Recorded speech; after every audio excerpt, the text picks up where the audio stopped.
Hi friend, I just wanted to take a minute to invite you to our Lash Biz Babes Experience 2026. This is a one-day all online event happening on May 2nd, and our theme for the year is going all in. We are shaking things up and doing it differently than anyone ever has before. This is going to be an all online event as usual, but it's going to be 100% a curated journey throughout your day as we guide you through the mindset, strategy, and passion needed to go all in on your business to make it your best year in business yet. All lash artists, estheticians, and beauty professionals are invited to join us.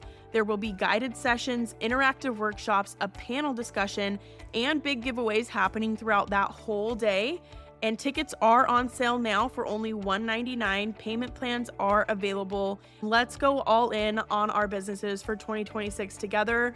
All the details and the link for tickets are down in the show notes below. I would love to have you join us online in May.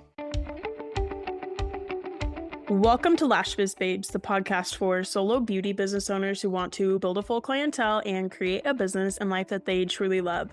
My name is Erica. I'm your host. I'm a lash artist turned beauty business coach, lash educator, and social media manager for salons and beauty businesses. I'm so happy that you're here. Let's go ahead and jump into today's episode. Welcome to this week's episode of Lash Biz Babes. I'm so excited to have a guest with us this week. We haven't done a guest episode all year. So this is our first guest of the year, and I'm so excited to bring on Sandra Lee with us here today. So let me tell you a little bit about Sandra. So she's the 2024 Lash Trainer of the Year and a PLA-powered trainer within the Trainer Pro Network. As a two-time Lashy award-winning educator and founder of Lashfullee Academy Studio, she has spent the past 6 years developing innovative techniques like the Lashfullee 3-second fanning method to help lash artists improve speed, consistency, and quality. Sandra is known for her personalized hands-on training and mentorship that empowers others to thrive in the lash industry. Her mission is to help lash artists become consistent and efficient by sharing real solutions to the struggles she once faced so they don't have to. So, Sandra, welcome on to the show. I kind of just want to start with your story. Can you share how you got started in the lash industry and like what drew you to become an educator? Yeah, for sure. First of all, thank you so much for having me, Erica, and for that amazing intro. Oh my gosh. I actually didn't get into lashes with like a business plan, and it wasn't like a dream. I didn't go to beauty school to do lashes or anything. Like I learned lashes first and then I got my license. In my life, I was on like survival mode. I wasn't like a first time mom or anything. I was dating my husband at that time, and he had just lost his job, and I was working like several part-time jobs, stretched very, very thin. And I had just landed like a contract position for work for corporate America. And then I ran into an opportunity to learn lashes on the side as a side gig. And so then as soon as I saw the potential, I jumped on it right away. I spent a lot of time and money making tons of mistakes. They weren't cheap mistakes. And I probably gave up once or twice and never wanted to pick up tweezers again. But that's when I started to like figure things out for myself, creating systems, because I kept on asking myself and saying to others, there has to be an easier way. It can't be this hard. Although lashes are not like an easy thing, but while trying to figure it out, grew a passion, and that's where it kind of like ended up being. And now I'm here, doing lashes full time, quitting my day job and all these part-time jobs, and the journey to becoming an educator. It's like another whole story, but now I'm an educator to give others what I didn't have starting out, which was like clarity, confidence, and community. I love that. I feel like those 3 C words you said at the end, clarity, confidence, community, has been, I don't know, the last few years, especially in the industry, I feel like we've all kind of brought that in more. And I love that that's a focus of yours because it's so important. Such like a missing piece that wasn't there before. And even if it was just like 6 years ago, there was no such thing as like Facebook groups or Instagram channels or, like YouTube videos. There was nothing like that. It was like gatekeeping was like a real thing.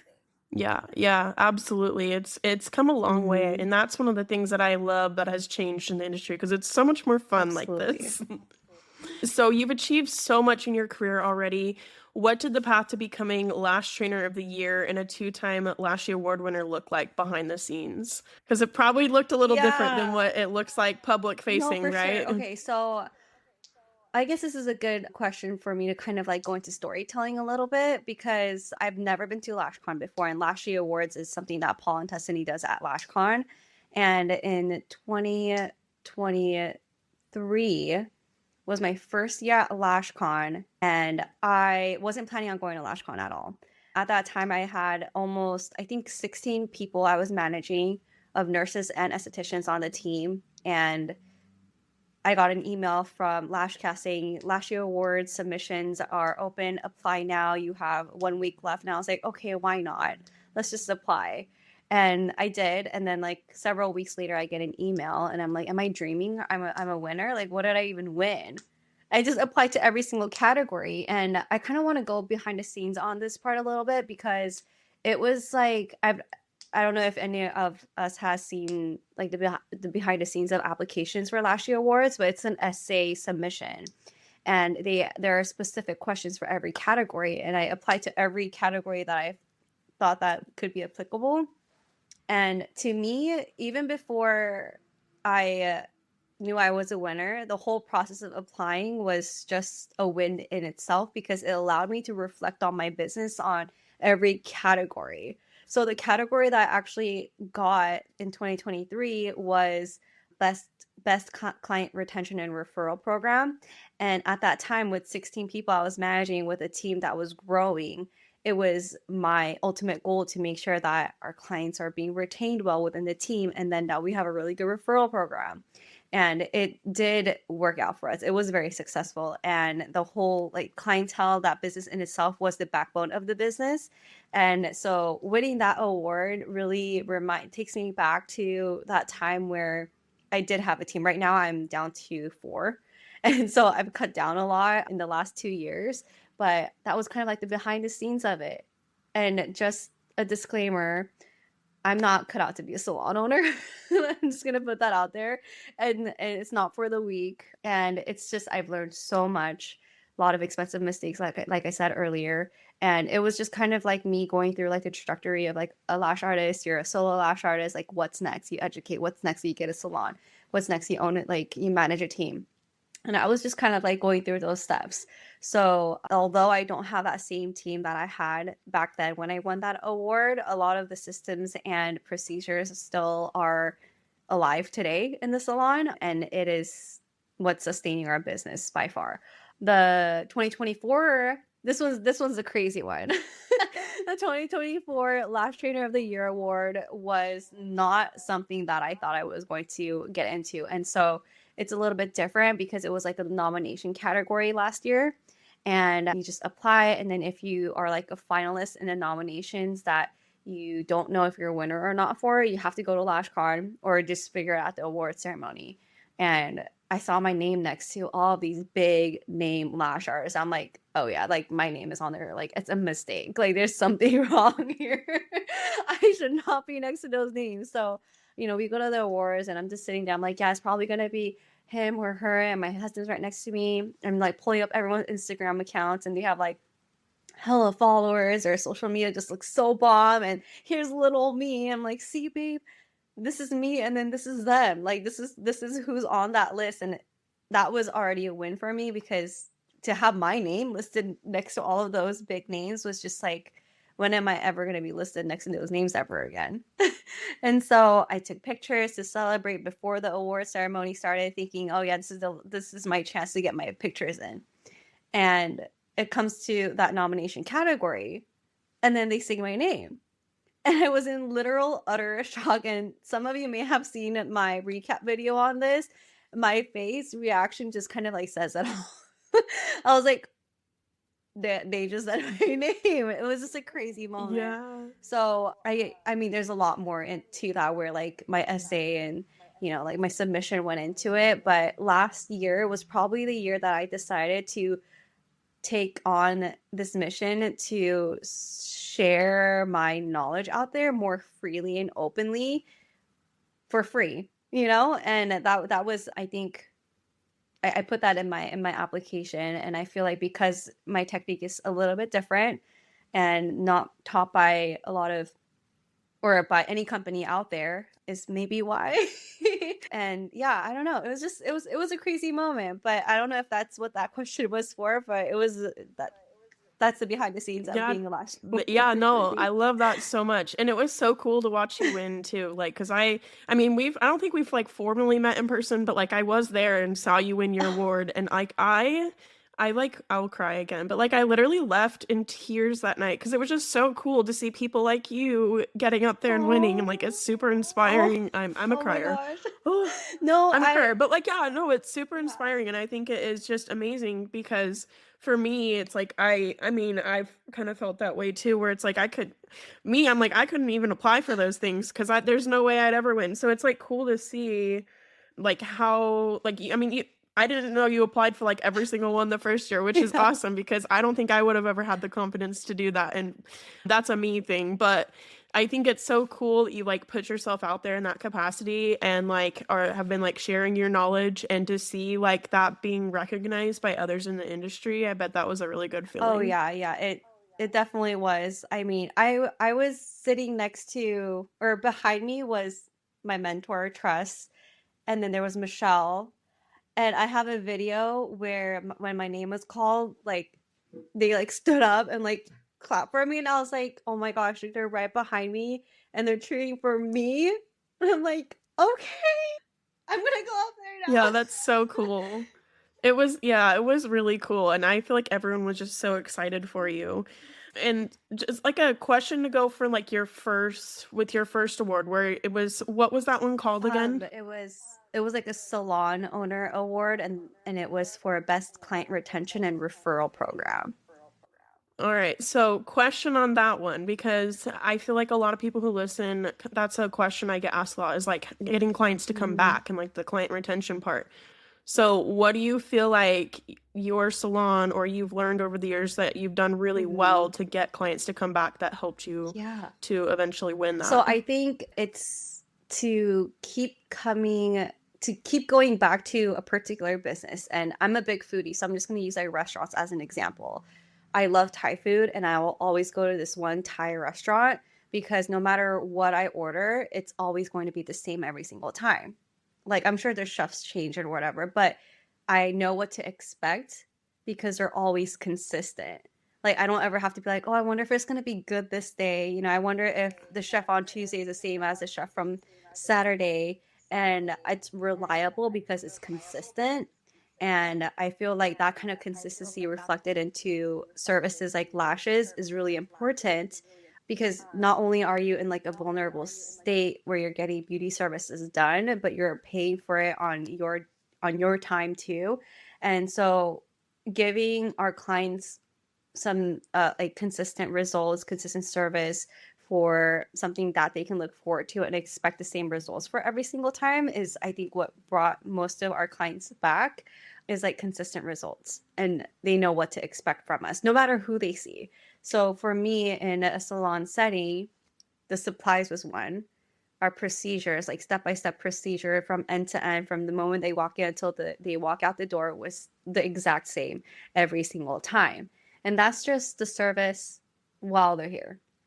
And I've kind of trained my team to always think in a way that the service is not just when they are here, it's before and after they come into the shop. So, especially if it's a new customer, we want to build trust and start building that relationship before they come see us. Something that I did, like as a solo artist, building my clientele was to reach out to them and thank them and tell them what they can expect before they come. And then I deliver just that and more in person. And then it's the follow up afterwards where I'm able to identify what I can do better, if any. And if they had any questions, it's like an open door for them to be able to ask questions comfortably if they had any concerns.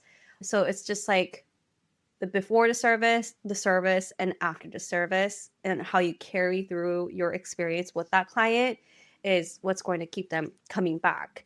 But one other thing that does add to that is pre-booking their appointments for them while they're in the shop before they leave. Although, some people will be, I'll just do it online.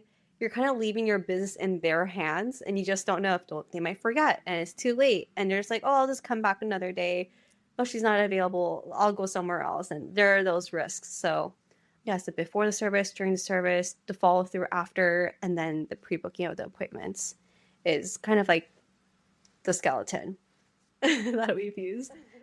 Yeah, I love that you like include before, during, and after because I think it's not just like when they're in the studio with you, it's the entire experience as a whole. And what I heard a lot with what you were saying too is like the Yes. communication because I think that's so key. So I love that. And even if you are like solo, you can have a system like that where you're doing it the same every single time for every single Yes. client, even if you aren't working with a team or you don't have a boss or Mm-hmm. there aren't other people who are in your studio with you.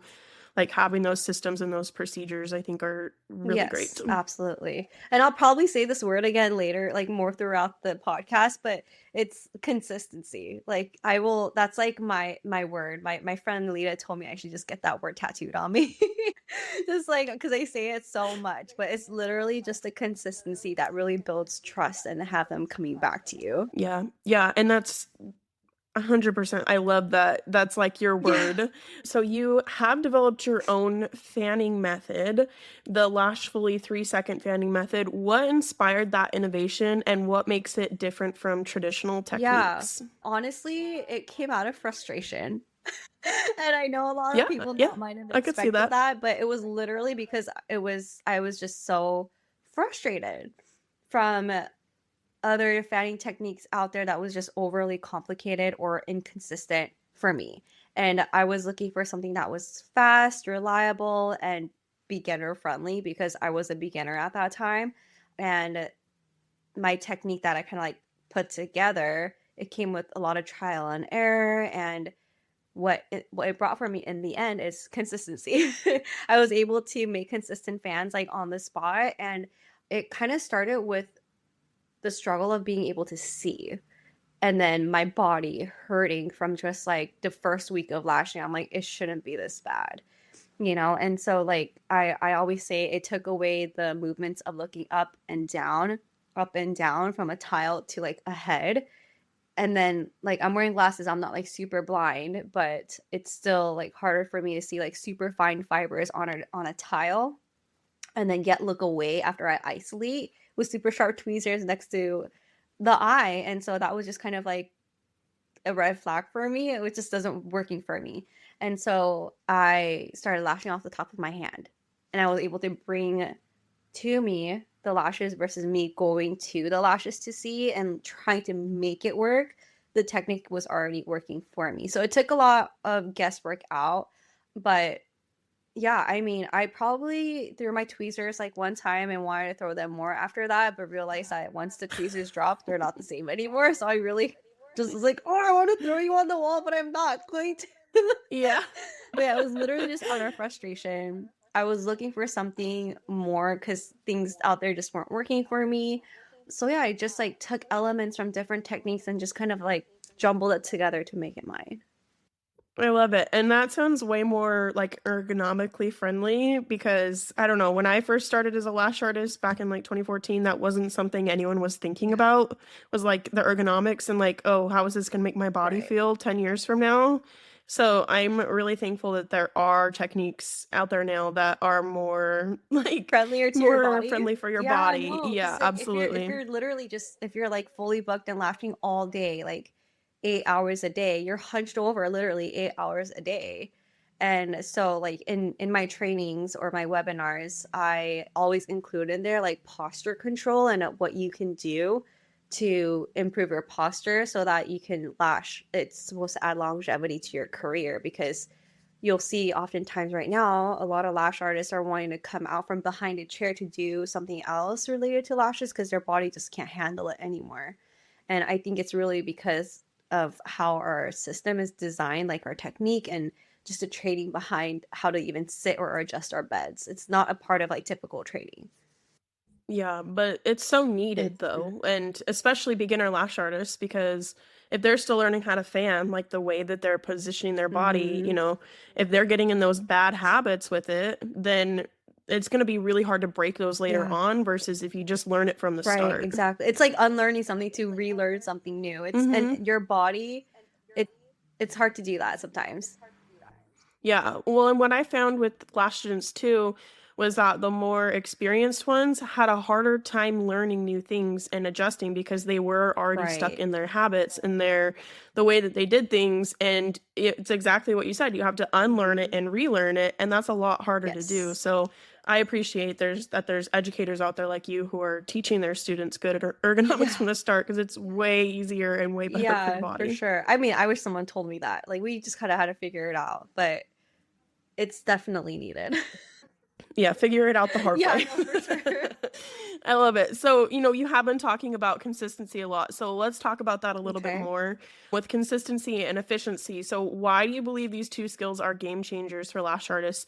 And how can artists start improving in those areas? Like, if that's something that they're struggling with right Yeah, now. yeah. So I love consistency. Like I said, I probably should get it tattooed somewhere.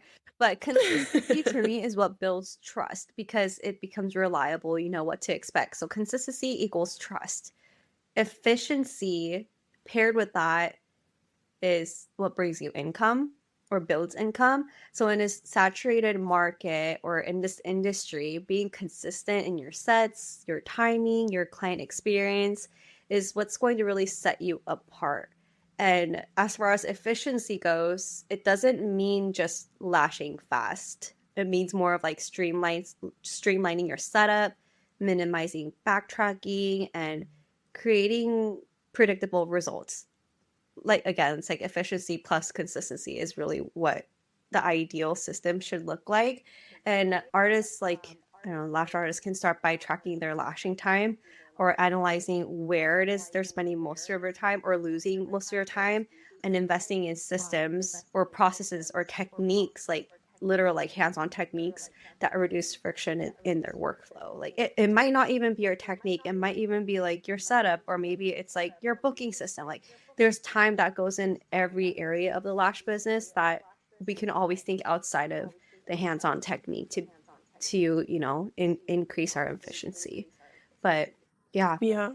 Mhm. Absolutely. Do you feel like this or like how should I phrase this? Like transfers or relates to like lash training as well for like educators, Mhm.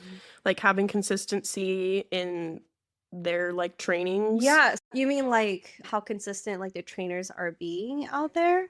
Yeah, like with their lash trainings with like their students, how would you apply like consistency into that for people who are like training or maybe want to get into Yeah, training? for me, being consistent as a trainer, honestly, like specifically with hands-on technique, is what helped me to come up with troubleshooting points.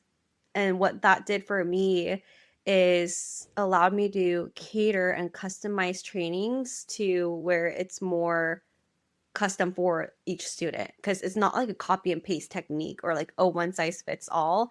And so having those troubleshooting points allows for each student to kind of like make the technique theirs and to make it work for them. I just did a training in Portland and I literally did rounds to do like mini one-on-ones with each of them, and everyone had different troubleshooting points, but that was only possible because the technique itself was so consistent that I'm able to like pinpoint those troubleshooting points. Yeah, I think that's really cool because I mean, I've trained, classes of people before, and every lash artist is going to be a little bit different. So that's really cool how versatile your technique is that you can help them because I don't know, every student's a little Yeah. bit different, and they think about things in a different way. Some are visual learners, some are more Mhm. hands-on, and yeah, being able to cater that to them, I think is like very important as an educator. Yes. I love it. So you mentioned struggling in the early days of your career. What were some of the biggest challenges you faced and how did you work through them? Whether that was with training or taking clients or being a salon owner? Yeah, yeah. Honestly, when I first started, I didn't think that I there would be a solution to those struggles specifically unless I made the solution, which is why the whole technique came about.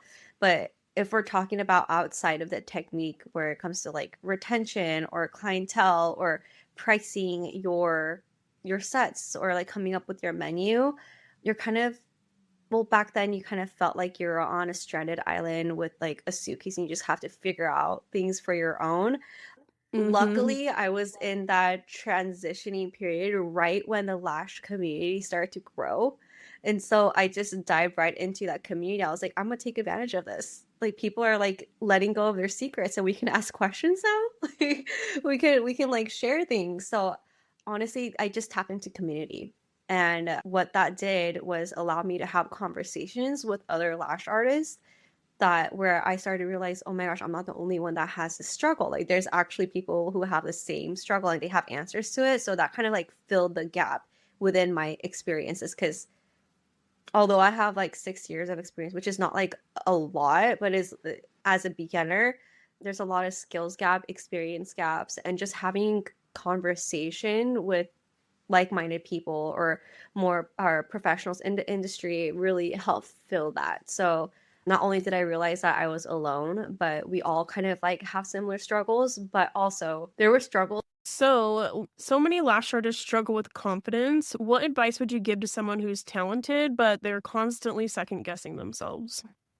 I think this is a good question, mostly because we're very like soaked into social media these days, not just for like marketing, but we go there for inspiration. And a lot of times, because of what we see on social media, it kind of like trumps our confidence, and we're like, okay, maybe not.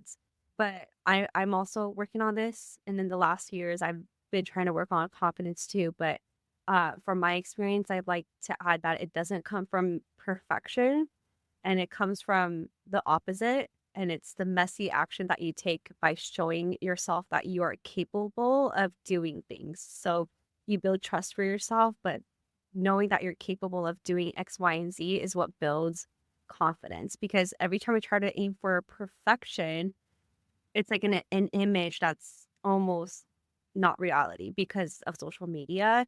And from that, we disappoint ourselves because we feel like, oh, that didn't look like what she did, or that's not what it looks like, or wasn't supposed to look like that. So, what I like to tell myself on my students is that there is no one right way, whether it's like marketing or the way you show up or your technique. But what really matters is what works for you and what what like being willing to evolve and like keep practicing, whether it's your technique or like business related, but getting feedback in through your journey from whoever it is, like from your peers or your mentors or coach, but celebrating the progress to get to where you want to be and not just the result is what's going to really help contribute to confidence, because you can't just wait for the finish line, you know, to celebrate your wins. Every little step that you take is what a win is, because you did take that little step to get to where you want to be. And I just like to remind myself that I'm doubting because I care. You know, if you are doubting yourself, it's because you care. And that's not a weakness. I think it's a really good strength to have that a lot of us can really like cherish. Yeah, yeah, I 100% agree. Well, and it's like, when you think about it, where's the finish line even, right? Because even when, I don't know, for me, even when I hit a goal or I'm almost there, it's like, okay, what's next, right? And then you're not enjoying the journey and you're not celebrating your progress along the way, then I don't know. But I mean, you also kind of look back when you do hit a goal and it's like the best part about it was the journey along the way, right? So I love that you were talking about, celebrating all the little wins, and that always feels good too, and I think that's why it helps to build confidence for sure. So what role has mentorship or community played in your journey? I know we've talked about this a little bit already, Yeah. but like how do you approach that now with your Lashfullee Academy? So, like, if I was to take this more on like the training side of how I show up as a mentor to the community or like in this journey, Mhm. I kind of look at it from the perspective that I didn't have this, which is why I struggle so much. And that's exactly why I built my training the way that it is. It's more than just like a one-on-one class. Like it's like a portal almost, or like a way to stay connected even after training, with ongoing support where you can create like a safe space where other lash artists, like for example, after every training, I will put together a group chat where people can ask questions. When we met all like each other in person, we ate together, we lashed together, we laughed at jokes, and so we kind of like know each other. You know, we're not strangers and just follow each other on social media. So I created a group for each of those training groups so that if they have an idea or like want to like bounce ideas off of each other or like just talk about things or have questions, that we have that space that is created for that specific lash artist group so that we can grow together. So like mentorship or community aspect of like me being a trainer myself is just community builds confidence and speeds up growth and just kind of helps us to go together as we grow. So I'm kind of, I guess I'm passionate about like holding that space for all of us, especially in this ever growing industry. We don't, it sounds so cliche, but like no lash artist left behind. Like, Princess Poppy. I also don't want to say that it's always community over competition because there is competition. There's always going to be competition, which is why there's so much growth in in this industry like alone. If there was no competition, then why are we always striving for like something more, you know? It's because there's growth here. There's growth, which is why there is competition. But that doesn't mean that we should compare ourselves. We should use that more as like an inspiration to better ourselves. Yeah, Yeah. We absolutely. have a community to do that with because not everyone's gonna be with the community. That's true.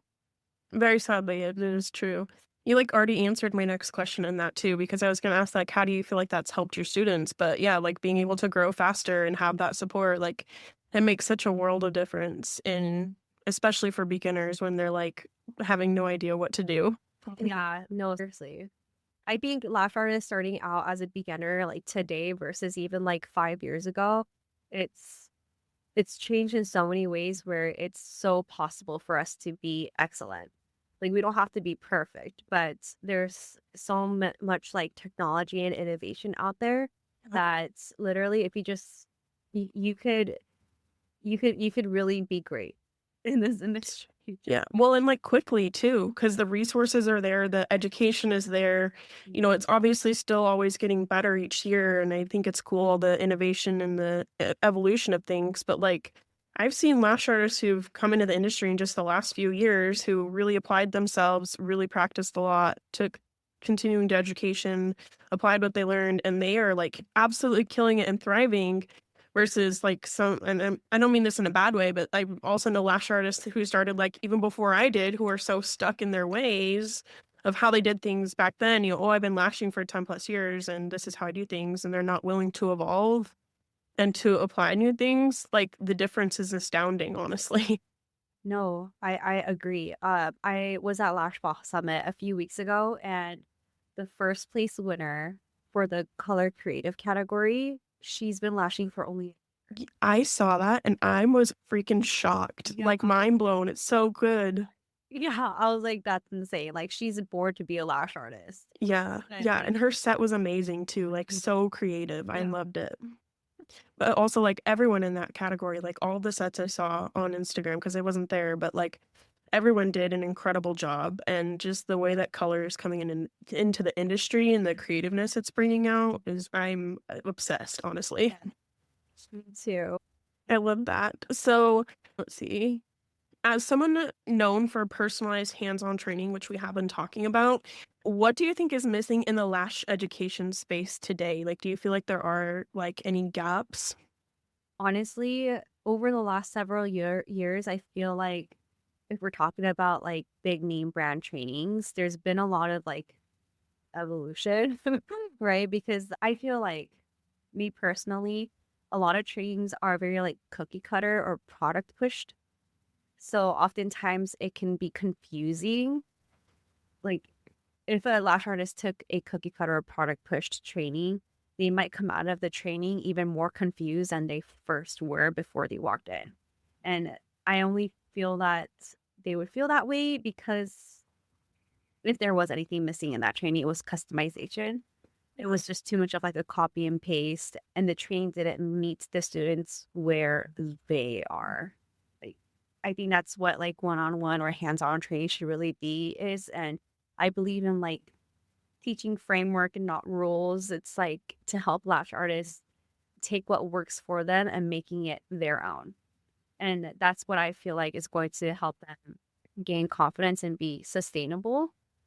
So when it does come to like the hands-on training aspects, if there is anything missing at all, because trainings are really great these days, is just the customization, Um, of which you can only really get with in-person trainings or like one-on-one coaching.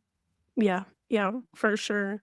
That was like when I first learned lashes, I feel like it was I learned, well, I mean, I learned in a few different trainings at first, but with the first place I worked at had really stringent rules for how you did things. It was a franchise studio. And so I really feel like a lot of my initial experience came from this like very strict box of rules. And that was really hard to break out of once I did leave and go out on my own because I felt like I couldn't break those rules. I had to like stick within that, and then I couldn't get creative with mapping, and I couldn't, figure out what works best for me and do that. So I really appreciate when there's trainers like you who have, like you said, framework versus a set of rules that you have to follow because Yeah. it's so much, I don't know. I Conversation. love teaching my students that way too. Yes. I mean, lashes, after all, it's supposed to be like a creative outlet in a way. Mm-hmm. I always say like lash artists versus lash tech, right? It's more than just the hands on itself. It takes a lot of like artistry behind. Yeah, yeah, for sure. Well, and like every client is different too. So like you're not going to be able to do the same thing for every single client and expect I don't know, like every client's going to be happy, they're going to come back to you, that you're going to feel fulfilled with that because it's I don't know, for me, like when I worked in the franchise studio, we had to do all the sets not the same way for every client, but like you only had 4 maps and you had to do like the client had to pick one of the maps and then you had to do it that same way on them every single time to keep and I mean I get why they did it that way because they wanted consistency between like if they go see you versus the person down the hall versus someone else in a different franchise studio so everyone's doing things the same way. But what happened was it was cookie cutter sets coming out of there and there was no customization, and I feel like that really hampered the experience and clients were not happy and there were way more issues that way. So I think your approach with like the customization and the just not the cookie cutter way. Like how do I say this nicely? Whole like be like Yeah. flexibility to be creative, and yet just not having those like limitations to like your capability. Yeah, and I think that's what kind of when I was doing lash trainings, I'm like, okay, there's certain things that you have to do, like isolate, yes, make sure nothing's sticking together, but like there's no one set way of how you have to isolate, right? Right. I'm gonna show you what works for me. I'm gonna show you what I think is the easiest way. I'm gonna show you a few different ways. Like it doesn't really matter how you isolate as long as they're isolated, or like glue usage, like you don't need to have too much adhesive but, like, there's no one way to, like, pick up the adhesive or, I don't know. I think it comes down to little things like that for me when I was teaching was, like, I'm gonna teach you the foundation, but you can go find what works best for you, like you were saying. And then just make it your own. Yeah, yeah, absolutely. So with that, in an ever-evolving industry, how do you stay inspired and continue to innovate while still maintaining a sustainable business? Well, I there's been a lot of changes that's been happening, and nothing ever is the same one year compared to the other. And one thing that really helps me to stay like inspired is to remain curious. So like be willing to learn and just like ask questions. Like it doesn't mean like you're always suspicious. Like curiosity is a little bit more different where it like opens up like areas in your head for you to receive like new information to apply in your business, like testing new tools or listening to my students' struggles because like one year what like a group of students are going through as a struggle might be different from like the next year because of the different innovations, advancements, and technologies out there. A set of products that they used like 2 years ago is going to be different from what I'm going to be using this year or next year. And that just allows me to be curious on how I can reflect on how I can improve the experience for like the next group of students. So, although I have like boundaries for that, I've learned that that's what contributes to innovation. But I also want to add in here that you can stay curious and want to do more things. And while we're growing, I feel like a lot of us, like for me for sure, I thought that you just had to do more. but it's not about doing more, it's about doing things better. And so earlier I mentioned I went from like having managing 16 staff members down to like 4. It's not about like, this is where it comes like quality or like quantity, like literally it's not doing more, but it's doing better at what I already have, which allowed me to like carve out time for rest, reflection, creative play, and that all helps me to become a better business owner, a boss or artist, and it prevents burnout. And so I'm able to like keep my passion alive and my business grounded a little bit more, and just keeping things into perspective of sustainability and consistency. Because I really, really thought at one point in my business that I just had to do more. Mhm. I just had to take a step back because things weren't going the way that I thought it would. And yes, it came from being curious, but this is where that boundary I mentioned earlier is like there are those boundaries as to like be creative, be curious, learn and explore new things, but it doesn't mean you have to do more. I feel like a lot of people can probably relate with you on that. I know I can, where it's like, okay, I'll just do more, but I don't know. I don't know if we could be phrase that as like working smarter, not harder. Like that's the way I view it. It's just like it's the quality, it's the intentionality behind it versus feeling like you have to do a million things or, really fill up your plate. Cause like you said, that's like the train to burnout right there. Yeah, Absolutely. I've been there. Like I've been Hmm. there, which is why I was like, okay, I need to rewind. Yeah. Yeah. And once you get into that, you're like, oh, okay, great.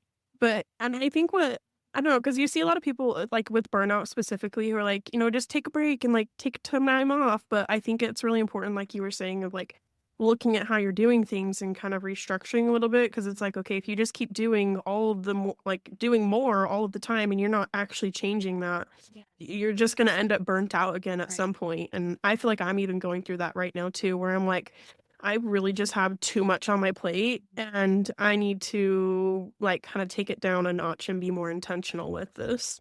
Yeah. Before we wrap up, I always ask this to our guests. What's one book or resource or mindset shift that has made a big difference for you as a lash artist and an educator? I would say if there was like one mindset shift, because there's a lot of books, and I think it all leads to like one mindset is that you don't have to do things the way everyone else does things. Yeah. Like where like God gave me a unique story, and that's what makes me relatable to other people. And I have a different gift than what my friends have, and they have a different story. And that gift that you have and your story, it's what I'm meant to like serve. Like the people that it attracts are the people that I'm meant to serve as a servant leader.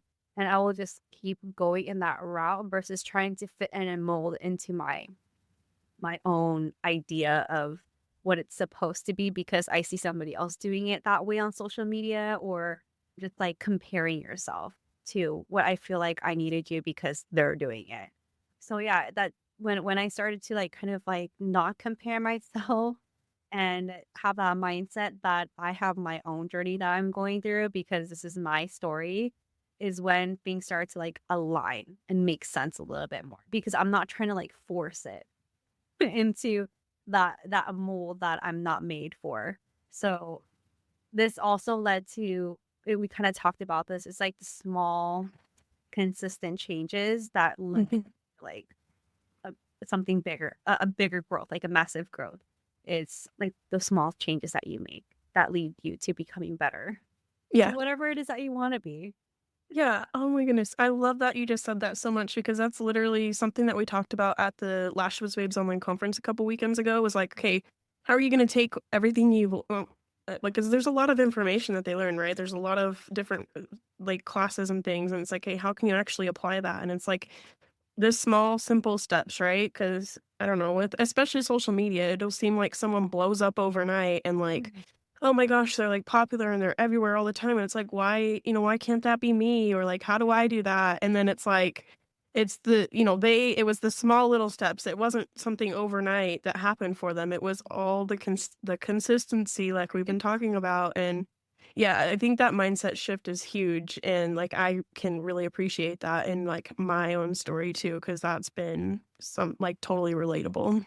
Yeah. No, and it doesn't come easy. Like it's not this like mindset shift doesn't happen like overnight. It does take some training like within you to kind of like let go of some things to make room for more in your life. And that's totally okay. It's just a part of growth. Like when you have certain things or when you're in like most desperate or like desperate part of your life, or like when you hit rock bottom, you feel like you can't really like let go of anything more because you have nothing more. And I don't know if you've ever felt that way, but that's when I'm just like, okay, I really have nothing more to lose. I'm just gonna change the way I think. Yeah. Yep. Oh, I've been there. I feel like we all have had a point, maybe at least similar to that as an entrepreneur, because it's just, I don't know, in my experience, like entrepreneurship kind of breaks you down to that point where like you really have no other choice but to grow or, what. I mean, that was me. Like, I don't really have any other options. Like, so I might as well like go for it. And I don't. It can be really hard to put yourself out there like that, but that definitely made it, like the mindset shifts like that. And it's, I don't know, like you said, you gotta keep like reminding yourself every day and like kind of train yourself and like, because I'm someone who's very self-critical, but what has made that better is like consistently, okay, let's flip this and let's shift this mindset, let's shift this thought. But it kind of all starts with you gonna have to recognize it first. It's all about it kind of has like a theme. Like we're saying consistency a lot, but once you are consistent in that way, you're able to troubleshoot like where you can make changes for the better. Yeah. Sometimes it's hard to like pinpoint where those changes need to happen if everything is so inconsistent all the time. This is like making me think of the scientific method, like the one you have to use for like project. I literally said this on my talk at Lashball Summit. I was Oh, like, really? yeah, I think I did mention it as like it's like a science experiment. You have your Yeah. controlled variables, you have your manipulating variables, and then you have like the outcome. Like change one thing at a time, but keep most of the things the same. I love it. Experiment. It's like a literal science experiment. Yeah, no, I love it. That's like such a great way to think about that, like giving it kind of like a metaphor. Like, I don't know, I've been doing, my son just did his science fair like in the last month or two. So when we were talking about this and you were, like, oh, the consistency and that's how you know what you need to change, like, oh, that totally clicks. And it makes so much sense when you put it that way. There's a reason why scientists do it in this way. Yeah. Yeah. And and it's cool the difference that it can make once you do realize that and like, okay, here's the little baby steps I can take, right? Because for me, I don't know, I'm someone with like ADHD too, where I get so overwhelmed too that I'm like, I don't even know what to change or like what to do next or where to start. And then I want to like dissociate and doom scroll or something. But like what it really comes down to is like, okay, how can we just break this down into like simple bite-sized little changes or little mindset shifts or little changing your thought patterns in it, the difference that it can make. And like, I mean, obviously for you, it's brought you to being like a Lashy Award winner and having this super successful, Lash Education Academy. And I know that that has probably not been an easy journey, but it's all those little shifts and little actions and stuff that, keeps you going and sustains you and keeps you growing too. Absolutely. I love that. So where can they find you to connect with you online? Because do you teach like virtually at all or is it all in person? And everything's in person right now, but I do sometimes have a online group. It is a free community where I just kind of take them on a 4-week journey of mentorship and just hands-on learning, like virtual hands-on learning. It's shown a lot of success, but it's like you can't compare it to like an in-person training. Yeah. I do one-on-ones, I do group trainings. I don't have like an official online training yet, but maybe there might be something soon. But yeah, like Instagram is where it's at for me. Cool. Lashfullee. So yeah, if you want to like come in my DMs, we can chat. Yeah, I love it. We'll put her Instagram handle down in the show notes below for you guys so that you can go and give her a follow. But thank you so much for coming on. This is super fun to actually get to like sit down and talk because I don't know, it's really cool because you go to events like LashCon and stuff and there's all these great people, but you don't always get to like sit down and have a conversation with them like this. So it's always fun to even connect virtually. So I really appreciate you coming on today. No, thank you for having me. This is my first ever like podcast appearance like ever. So it was I love it. Your podcast debut. Well, thank you so much. I really appreciate you. And you did such a great job. You're a natural.